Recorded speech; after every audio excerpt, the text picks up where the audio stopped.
மீனாட்சி சுந்தரேஸ்வரர் திருமணத்தன்று ஏன் கள்ளழகர் ஆற்றில் இறங்கினார் தெரியுமா உங்களுக்கு? அந்த தெய்வீக கதையை தெரிந்து கொள்வோம். பாண்டிய குல பேரரசி, உலகத்தை ஆளும் முதல் பெண்ணரசி, மதுரையை ஆண்ட மங்கையர்க்கரசி சுந்தரேஸ்வரருடன் தனக்கு நடக்கவிருக்கும் திருமணத்தை எண்ணி அம்பாள் மகிழ்ச்சியில் இருந்தாள்.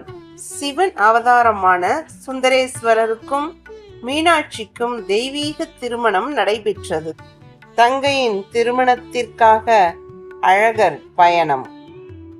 ஆனால் விதி வேற மாதிரியாக எழுதப்பட்டது. அங்கு கூடியிருந்த மக்கள் திருமணம் ஏற்கனவே முடிந்துவிட்டது என்று கூறுகின்றனர்.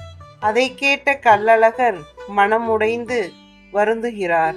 தனது தங்கையின் திருமணத்தை காண இயலவில்லையே என்று வருந்திய கள்ளழகர் நகரத்துக்குள் வராமல் வைகை ஆற்றின் கரையிலேயே நின்றார்.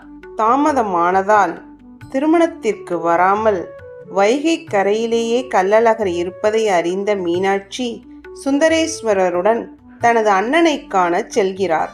மீனாட்சியையும் சுந்தரேஸ்வரரையும் கண்ட கள்ளழகர் மனமகிழ்ந்து அவர்களுக்கு ஆசி வழங்குகிறார். மகிழ்ச்சியுடன் கள்ளழகர் உலக மக்கள் அனைவருக்கும் ஆசீர்வாதம் அளித்தார். இதனை கண்ட மக்கள் இதுவல்லவோ அண்ணன் தங்கை பாசம் என்று பக்தியில் மகிழ்ந்தனர். இன்று வரை இந்த நிகழ்வு மதுரையில் சித்திரை திருவிழாவாக நடைபெற்று கொண்டிருக்கிறது.